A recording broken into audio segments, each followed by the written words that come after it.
ఓం మహాగణాధిపతయే నమః. ఓం గురుభ్యో నమః. ఓం శ్రీమాత్రే నమః. మనం ఈరోజు శని గురువులు ట్రాన్సిట్లో గోచారంలో ఒకే రాశి మీద పడ్డప్పుడు 12 లగ్నాల వారికి ఎటువంటి ఫలితాలు జరుగుతాయి. శని గురువులు ఒకవైపు మనకి డబుల్ ట్రాన్సిట్ కలిగించడం వల్ల మంచి శుభకరమైనటువంటి ఫ్రూట్ఫుల్స్ జరుగుతుంది, ఎటువంటి సందేహం లేదు. అలాగే కుజకేతువు కూడా కలిసి ఉంటున్నారు. మనకి ఈ రెండింటిని గమనించుకోవాలి. సో లగ్నం తెలిసిన వారు లగ్నం నుంచి చూసుకోండి, లగ్నం తెలియని వారికి రాశి నుంచి చూసుకోండి, అది సెకండరీ ఆప్షన్. సో ఈ విషయాలు చెప్తుంది నేనైనప్పటికీ కూడా చెప్పిస్తుంది సాక్షాత్ లలిత అమ్మవారిగా భావిస్తూ ఒక్కొక్క లగ్నం గురించి మనం తెలుసుకుందాం. ధనుర్లగ్నము ధనస్సు రాశి. ధనస్సు వారికి ఉన్నటువంటి టెన్షన్ ఏంటంటే ప్రజెంట్ అర్ధాష్టమ శని నడుస్తుంది కదా. అర్ధాష్టమ శని నడుస్తే మీరు ఏదైనా ప్రాపర్టీస్ తీసుకునే విషయంలో కొంచెం చూసుకొని తీసుకోవాలంటే, వాహనాలు గృహాలు నడిపేటప్పుడు చూసుకుంటే సరిపోతుంది. అయితే ఈ డబుల్ ట్రాన్స్ఫర్ అనే ధనుర్లగ్నం వారికి లగ్నం మీద పడుతుంది కరెక్ట్గా. అంటే దశమ దృష్టి చేత శని, సప్తమ దృష్టి వల్ల గురువు యొక్క దృష్టి పడినప్పుడు సర్వసాధారణంగా వాళ్ళ ఎదుగుదలను ఇస్తుంది. అంటే వాళ్ళలో మెచ్యూరిటీ లెవెల్స్ పెరగడం. సహజంగా కొంతమంది బాగా సన్నగా ఏం అసలు ఊపిరి లేనట్టుగా, లేకపోతే ఆరోగ్యపరంగా బాధలేని వారికి కూడా ఇక్కడ ఆరోగ్యాన్ని అందిస్తుంది. ఇది చెప్పాలంటే కొంచెం శరీర ఇది కొంచెం పెరగడం ఇట్లాంటివి కూడా ఉంటాయి ఈ శని గురువుల దృష్టి ఉన్నప్పుడు. అదేవిధంగా మరొక విషయం ఏంటంటే ఇక్కడ మీ యొక్క సిబ్లింగ్స్ ఎవరైతే ఉంటారో వాళ్ళు ఏదైనా బిజినెస్ చేస్తున్నట్లయితే వాళ్ళకి కలిసి రావడం ఈ డబుల్ ట్రాన్సిట్ అనేది, మరియు సంతానానికి హైయర్ ఎడ్యుకేషన్కి వాళ్ళు కలిసి రావడం. మరియు ఇక్కడ గమనించుకున్నట్లయితే ఈ దశమం అంటే ఇక్కడ కొన్ని గ్రహాల యొక్క సంబంధాలు, కొంత కొత్త ఉద్యోగ అవకాశాలని కూడా. ఎందుకంటే ఈ డబుల్ ట్రాన్సిట్ ఎప్పుడైతే లగ్నాధిపతి సప్తమంలో ఉంటూ బుధుడు కూడా వెళ్ళి కనెక్ట్ అవుతున్నాడు దానికి, ఈ ముఖ్యంగా ఈ డబుల్ ట్రాన్సిట్ మొదటి 2 వారాల్లో ఏదైనా ఉద్యోగ అవకాశాల కోసం మీరు చేసేటువంటి ప్రయత్నాలు, అందులో ముఖ్యంగా teachings, trainings, banking sectors, auditing related, advertisement related, marketing related ఇట్లాంటి రంగాల్లో, లేదా పత్రికలు మనకి ప్రెస్ ఉంటుంది, అటువంటి వాటిల్లో మీరు చేసేటువంటి ప్రయత్నం ఫలిస్తుంది. బట్ ఏదేమైనప్పటికీ కూడా మెచ్యూరిటీ లెవెల్స్ పెరగడము, మనిషి గతంతో పోల్చుకున్నట్లయితే ఇప్పుడు ఉండేటువంటి పరిస్థితుల్లో మీరు ఏదైనా సరే హ్యాండిల్ చేసేటువంటి సామర్థ్యం పెరగడం జరుగుతుంది దంప లగ్నానికి. అయితే దీంతో పాటు మనకు భాగ్యస్థానంలో కుజుడు కేతు ఉన్నందుకు కాస్త లాంగ్ జర్నీ చేసేటప్పుడు కొంత జాగ్రత్త వహించండి. ఇంకా రెండవ విషయం ఏంటంటే వీటితో పాటు మీరు తండ్రి గారికి సంబంధించిన విషయంలో, అంటే తండ్రి గారితో ఏదైనా జర్నీ చేసేటప్పుడు వారికి ఏదైనా కాస్త బీపీ షుగర్స్ ఎక్కువగా ఉన్నట్లయితే ఆ యొక్క అంశాల్లో కాస్త జాగ్రత్త వహించాలి.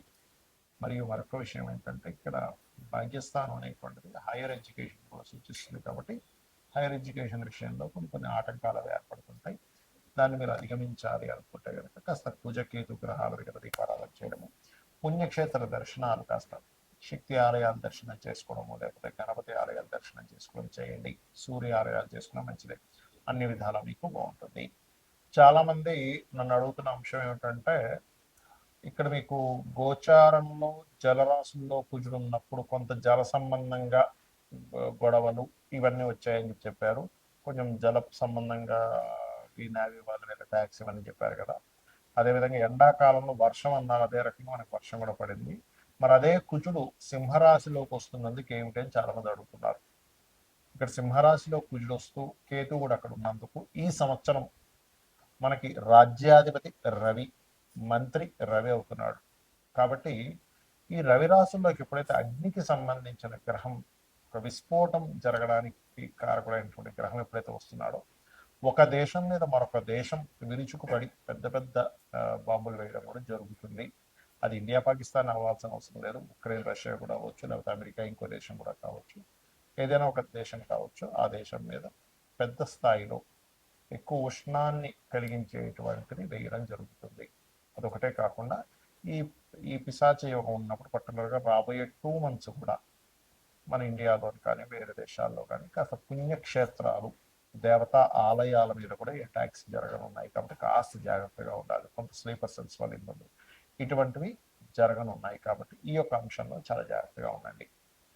అయితే ఇక్కడ ఎవరి జన్మజాత చక్రంలో అయినా గుర్తుపెట్టుకోండి, వాళ్ళ పర్సనల్ చార్ట్లో ఇప్పటివరకు మనం ఏదైతే డబుల్ ట్రాన్స్లేట్ గురించి చెప్పుకున్నామో వాళ్ళ పర్సనల్ చార్ట్లో కనుక కొంతమంది చూడండి ఇప్పుడు నాకు ధనం వస్తుందా లేదా అనుకుంటూ ఉంటారు.